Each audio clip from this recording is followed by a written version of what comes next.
The matter is going to start in 5 seconds. Start in discussing the demands for grants of the Finance Ministry. We have got to see to what extent the administration of this particular ministry has led to the development of our national wealth and the securing of the welfare which our state claims to have in view.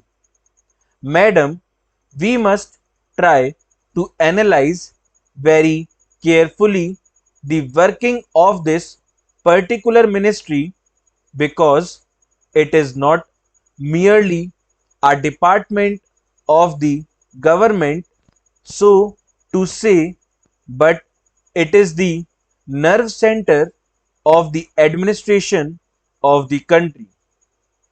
I would like first to refer to the role of foreign capital because in determining the manner in which the permission of capital issues has been granted by the particular administration, we should keep in our mind to what extent the interests of our nation have been served.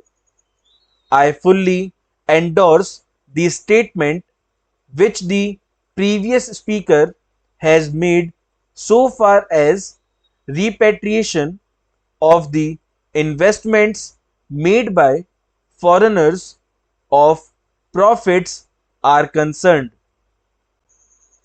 We have dealt with this topic quite a number of times, and I do not want to reiterate anything apart from only supporting what the honorable member who just now spoke said. I would now like to deal with the investments of foreigners in India. Madam, the government of our country accepted the proposition that in allowing foreign investment, it should come in only in such industry and such form of production wherein our national investors will not come forward and in which technical skill is wanted. There is also one other factor which the industrial policy of our government of 1948 as adumbrated further in 1949 by the Prime Minister laid down. It specifically said that the control and ownership of such concerns should, as far as possible, be in the hands of Indian nationals, and the technical know-how of our country should be developed. I would like to emphasize the figures that have been put forward for the last few years from 1947 till the end of 1952 or the early part of 1952. It has been reported that rupees 19 crores of foreign capital have been allowed to be invested in our country. Of that, practically more than rupees 6 crores have been allowed to be invested in managing agency and trading enterprises in our country. So far as the government policy is concerned, we find that a sum of rupees 4 crores has been allowed to be invested this year. We do not know how it is to be used up.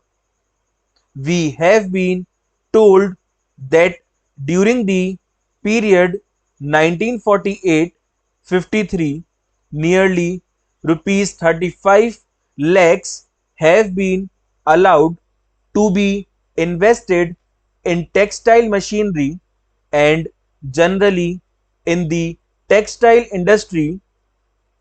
We have seen to what extent cotton and jute have been dominated by the national capital and to what extent they play the role as against the demand for them. We know further what the government is doing in regard to these industries and how the Indian counterpart in these industries are behaving. Then why this further penetration of foreign capital even in regard to the expansion scheme, we find that paints, soaps, electric fans, and machine tools are some of the industries where the government is allowed foreign interest to establish or expand their factories. It will adversely compete with the production of the country when the indigenous producers do not find any market in this sphere. Therefore, we have got to see to what extent the capital issue has been regulated by this government and particularly by the finance department so that the national well-being of the country could be guaranteed. Then we have got to look into the fact as to how far the new industries are allowed to function.